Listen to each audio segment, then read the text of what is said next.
आज हम चर्चा करेंगे सतपाल मलिक को, जो बहुत अच्छे अपने जीवन में अच्छे काज किए और अच्छे नाम भी किए। उनका भी बहुत अच्छी बात बोलते हैं और अच्छे देश के लिए भले के लिए किए। बोले कि आज मैं जो संपत्ति बनाता तो सीबीआई ईडी मुझे पर रेड करते, मैं 2 रूम में रहता था, लोग कहते थे कैसे रहते हैं दिल्ली में। लेकिन वो बोले कि हम कहें कि यही 2 रूम का ताकत है कि हम प्रधानमंत्री से भी लड़ सकते हैं, मेरे सामने सीबीआई ईडी नहीं आ सकते हैं। ऐसी बहुत सी बात बोले। सबसे पहली बात वो एक बात और बोले थे कि पहले तो लोग राजनीति जो करते थे वो सेवा के भाव से करते थे, लेकिन कुछ दिन चले सेवा के भाव, उसके बाद प्रोफेशनल के तौर पर लोग राजनीति करने लगे। लेकिन अब लोग खास करके व्यापारी के रूप में चुन लिए हैं, बिजनेस के रूप में चुन रहे हैं राजनीति को और कर रहे हैं। सबसे पहली बात है कि अभी बीजेपी में वो शामिल है और पिछले वीडियो में हम डाल चुके हैं राहुल गांधी और सतपाल मलिक के बीच जो बात हुई थी। वे बीजेपी के उपाध्यक्ष भी रहे हैं, बीजेपी से राज्यसभा भी भेजे गए हैं, लोकदल से भी राज्यसभा भेजे गए हैं और बीजेपी से वो राज्यपाल भी बने हैं, जो बिहार में रहे हैं, जम्मू कश्मीर में रहे हैं, मेघालय में रहे हैं। लेकिन उनकी शासनकाल जो राज्यपाल के थे जम्मू कश्मीर में थे, जो घटना हुई थी पुलवामा, वो मैं चर्चा पिछले वीडियो में राहुल गांधी से किए थे। और बहुत अच्छी बात बोलते हैं, बहुत अच्छी देश के लिए, देश के हित में बोलते हैं। लेकिन बीजेपी के साथ रहते हुए बीजेपी की भर्त्सना किए हैं और क्या कहे हैं, सुनिए उनका बुरा वक्तव्य। है। इसमें बहुत ताकत होती है, अमीरी में ताकत नहीं होती। मेरे रहते हुए कोई टेररिस्ट श्रीनगर में घुसने की हिम्मत नहीं करता, आता ही नहीं। एक चीज मैं आपको और जानकारी दिलाना चाहता हूँ, खासतौर से राजस्थान के लोगों को, आपको आपके हिस्से का पानी नहीं मिला है। मैं जब कश्मीर में था तो मुझे गडकरी जी का फोन गया कि सतपाल भाई अमरिंदर मेरे पास बैठे हैं और ये कह रहे हैं कि आपके और पंजाब के बीच में कोई पानी का समझौता होना है जो 40 साल से नहीं हो रहा है और उसका नतीजा ये है कि सारा पानी पाकिस्तान को जा रहा है। तो मैंने कहा उनको, अमरिंदर जी को, कि आप कल अपने मंत्री को भेज दें। उसने कहा कल तो नहीं, परसों मेरा मिनिस्टर आ जाएगा। और 40 साल से महबूबा और फारूक अब्दुल्ला उसको लटकाए हुए थे इसलिए कि वो पानी वहीं जाता था, कहाँ जाता था। मैंने 15 मिनट में समझौता करा दिया। इस बात पे अटकाया हुआ था कि कंट्रोल किसका हो। मैंने कहा किसी का कंट्रोल नहीं होगा, ज्वाइंट सुपरविजन होगा।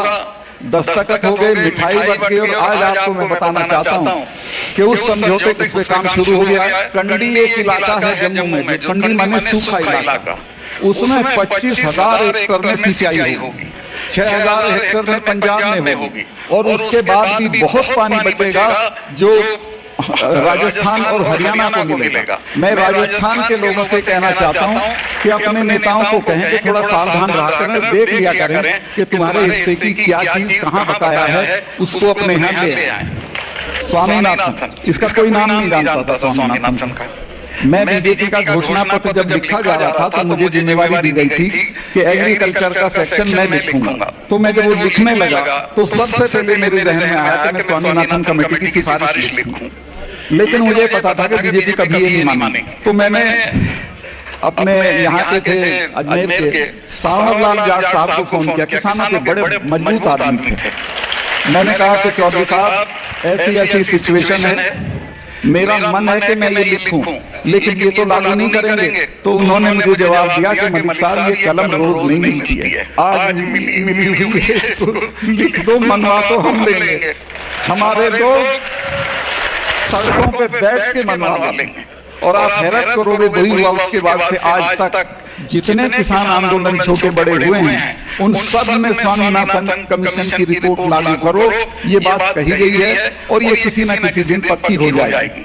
इसी तरह एमएसपी है, एमएसपी के बिना हमारा गुजारा नहीं और एमएसपी सरकार देना नहीं चाहती है। उसका कारण सरकार के जो दोस्त हैं, मैं अभी आ रहा था 20 दिन पहले गुवाहाटी आया, मैं वहां से मेघालय से, वहां उस एयरपोर्ट पे एक लड़की बड़ी मॉडर्न मेरा स्वागत करते हुए मुझे मिली। मैं कहा आप कौन है कि साहब मैं अडानी की तरफ से आई हूँ। मैं कहा अडानी का है क्या मतलब है कि साहब ये एयरपोर्ट अडानी को दे दिया गया। अब अडानी को एयरपोर्ट, उसको सारे जो है रेलवे, शिपयार्ड, सब चीजें उसको जा रही। तो ये जो चीज है इसको कहीं रोकना पड़ेगा, ये सारा देश बिकने नहीं देना चाहिए हमको।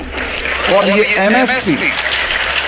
एमएसपी इसीलिए लागू नहीं हो रही है क्योंकि अडानी ने 5,000 वर्ग मीटर का एक बहुत बड़ा गोदाम पानीपत में बना दिया, जिसमें वो गेहूं खरीद के रखेगा, सस्ते पे खरीदेगा, महंगे पे बेचेगा।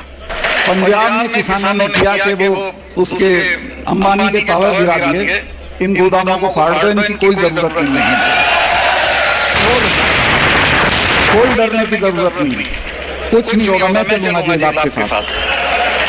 ये अब ये जो अंबानी है, अडानी तो अब खैर दुनिया का सबसे मालदार आदमी हो गया, देश का तो हो ही गया। कोई पूछे भाई कैसे हो गया, हम तो नहीं हो गया, हमारा इतने मेहनत करते हैं, बर्बाद हो रही है सब, कोई मालदार नहीं हो रहा, ये कैसे हो रहा है, कुछ तो बताएं प्रधानमंत्री कैसे मालदार हो रहा है। अंबानी का मैं बताता हूँ, उसकी बेटी की सगाई में 300 करोड़ रुपया खर्चा हुआ और एक पैसे की चैरिटी नहीं करता, एक पैसा दान नहीं करता। दुनिया के जितने बड़े लोग हैं, संगीत की दुनिया के एक बड़े आदमी है लॉर्ड विंडोर्फ उनका नाम है, वो अपनी सारी आमदनी अफ्रीका के बच्चों की पढ़ाई के लिए दान करते हैं। माइक्रोसॉफ्ट वाला अपना सब दान करता, ये एक ढिला दान नहीं करता। मैं तो ये कहता हूँ जगह जगह इसके लिए कि ये इंसान देवी में सड़े हुए आलू की बोरी है, इनको कोई इज्जत मत दीजिए, इनको सेठ भी मत कहिए, और जब तक इन पे हमला नहीं होगा तब तक ये क्लास रुकेगी नहीं, हम नीचे जाते रहेंगे, ये ऊपर जाते रहेंगे। मैं अब जो आपके काम की बात है वो बताना चाहता हूँ कि देखिए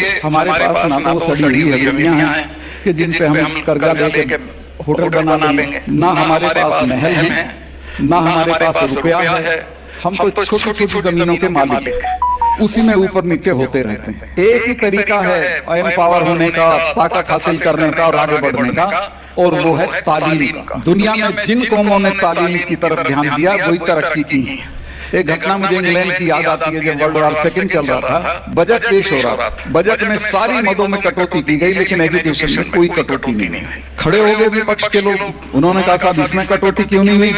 प्रधानमंत्री ने कहा कि टूटे हुए पुल दोबारा बन जाएंगे, मकान दोबारा तामीर हो जाएंगे, कारखाने फिर बना लेंगे, लेकिन अगर एक पीढ़ी तबाह हो गई तो उसको दोबारा खड़ा नहीं किया जा सकता।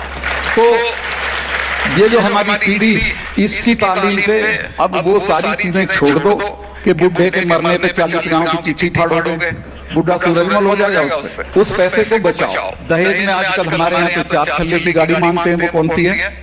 ओडी, वो मत मांगो। घर में मैं गया थी, वहाँ हनुमानगढ़ मेरे शिकायत की लोगों ने कि साहब घर में 2 आदमी हैं, मकान 15 कमरे में बना रखा है और 5 बीघे में बना रखा है। क्यों भाई? मैं जब MP रह लिया था, MLA रह लिया था, मिनिस्टर रह लिया था, तब भी मैं दिल्ली में 2 कमरे के मकान में रहता था। जब मुझसे मिलके चौधरी लोग नीचे उतरते थे तो मेरा ड्राइवर बताता था, साहब वो कह रहे थे बताओ भाई तो 2 कमरे के मकान में तो रह रहा है। मैंने कहा इनको अकल नहीं है, 2 कमरे का मकान मेरी ताकत, इस 2 कमरे के मकान की वजह से मैं प्रधानमंत्री से पंगा ले सकता हूँ। अगर मेरे पास दौलत हो, मेरे पास इल गॉटन वेल्थ होती, मेरे पास बड़े बड़े महल दुमहले होते तो मैं नहीं लड़ सकता था, क्योंकि ईडी आ जाती अगले दिन, इनकम टैक्स आ जाता था।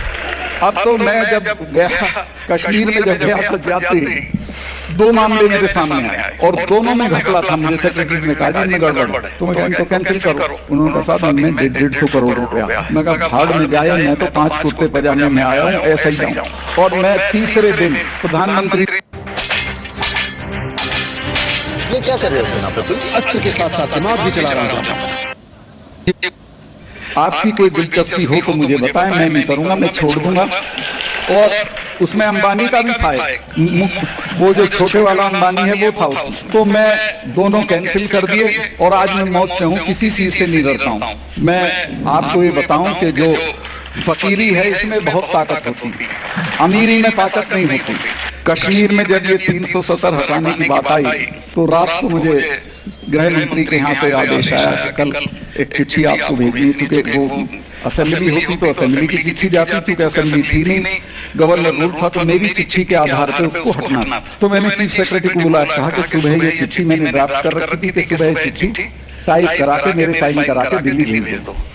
उसने कहा हटा रहे हो? मैं कहते हैं हटा रहे हैं। मैंने कहा 1000 आदमी मारना पड़ेगा। मैं कहा क्योंकि यहाँ तो रिवाज है, यहाँ तो बुरहान वानी जब मरा था तो 150 आदमी तो उसके मरने पे मरे थे, थानों में घुस जाएंगे, हथियार लूट लेंगे, लोग हमला कर देंगे और पता नहीं क्या क्या अफरा तफरी होगी। मैंने कहा कुछ नहीं होगा, चिड़िया भी नहीं होगी। उसने कहा आपको कैसे ये भरोसा है? मैं कहा मैंने 4 महीने में एक ही काम किया, मैंने इनमें सेंस ऑफ फैटिग डाल दी है कि 200 लड़के ले दुनिया में दूसरे नंबर की फौज से लड़के कुछ हासिल नहीं हो, जो होगा बातचीत से होगा, कोई नहीं लड़ेगा। इन तीनों चीफ मिनिस्टरों को गिरफ्तार करना अगर कुत्ता भी भौंक ले, और वही हुआ, कुछ नहीं हुआ। मैं आपसे ईमान से बता रहा हूं, मेरे 1 साल 2 महीने के टर्म में मुझे एक भी दिन गोली नहीं चलवानी पड़ी लोगों के ऊपर। मैंने पत्थरबाजी रुकवा दी, मैंने जो भर्ती थी नई वो रुकवाई, और लोगों को समझा दिया कि इसमें कुछ नहीं। मैंने 1 साल में 44 कॉलेज दिए, 1 साल में, जहां जो मांगता था उसे फौरन डिग्री कॉलेज दे देता था।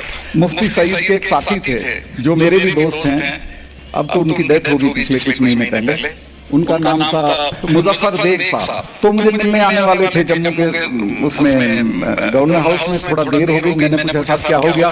कहने यार मुझे जिलानी साहब कि उन्होंने मुझे बुला लिया था। तो मैंने कहा क्या कह रहे थे? कहने सही बता दूं? मैं कहा बताओ। कहने कह रहे थे यार इस गवर्नर से तो डील हो सकती है। मैंने पूछा कैसे? कहने तू जब बात करता दिल निकाल के हथेली पर रख लेता है, कोई तिकड़म की बात ही नहीं करता। तो मैंने उसे फोन किया, उसने कहा सर मेरी तरफ से आप अमित शाह साहब आने वाले, उनको ये कह देना कि 30 साल में पहली बार हम उनका बायकॉट नहीं करेंगे। उनका बायकॉट नहीं किया। मेरे बराबर की सीट पे बैठे थे, उन्होंने कहा सर बायकॉट क्यों नहीं किया इन्होंने? मगर कुछ नहीं, ऐसी बात बता। मगर साहब इसलिए नहीं किया कि हम इनकी बेइज्जती नहीं करते, ये हमारी नहीं करते। तो कुल मिला के एक ऐसा वापस था, मैंने अपना टेलीफोन नंबर सबको दे दिया था, जो चाहे फोन करे। रात के 2 बजे फोन आता था, मैं उठाता था, खुद उठाता था, जवाब देता था। मैं व्हाट्सएप कॉल पे भी एक्ट करता था। एक बच्चे का व्हाट्सएप आ गया कि गवर्नर साहब मेरी बहन और मैं दोनों बोर्ड का इम्तिहान दे रहे हैं, दोनों फेल हो जाना। क्यों? कहने हमारे यहाँ बिजली नहीं है और लाइन हमारे यहाँ 1.5 किलोमीटर दूर है। मैंने अगले दिन वो जापानी एक जनरेटर होता है छोटा, वो भिजवाया, 6 बल्ब भिजवाए। तो उसने सारे कश्मीर में घुमा दिया व्हाट्सएप के ऐसे ऐसे। मेरे एक व्हाट्सएप पे ये हो गया। मैंने कहा देखो यही नहीं हुआ, तू जरा सी तसल्ली कर, मैं 15 दिन में तेरे यहाँ लाइन खिंचवाऊंगा। मैंने बिजली वालों से कहा कि जो 1.5 किलोमीटर दूर लाइन है वहां से इसके घर तक लाइन खींच, उसके यहाँ लाइन खींची। और जिस दिन आप यकीन करें, जिस दिन उसके यहाँ ट्रांसफार्मर लगाने के लिए बिजली वाले लेके गए, तो 5-7 गांव के लोग ढोल ढपड़े लेकर उस ट्रांसफार्मर का स्वागत करने आए।